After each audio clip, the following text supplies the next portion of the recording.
دیکھیں ISPR صاحب، میری ذرا غور سے بات سنیں. آپ جب پیدا بھی نہیں نہ ہوئے تھے تب میں اپنے ملک کو دنیا میں ریپرزینٹ کرتا تھا. میں نے اپنے ملک کا دنیا کے اندر سر اوپر کیا، عزت دلوائی اپنے ملک کو.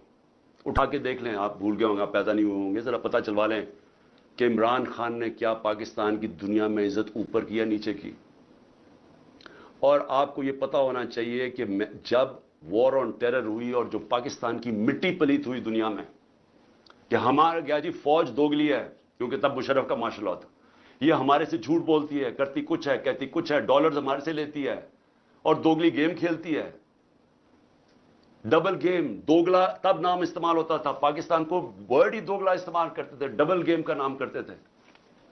ذرا انٹرنیشنل میڈیا دیکھیں، کس نے اپنی فوج کو سب سے زیادہ جس کی حفاظت کی، کس نے اپنی فوج کے ساتھ انٹرنیشنل میڈیا پہ کھڑا ہوا؟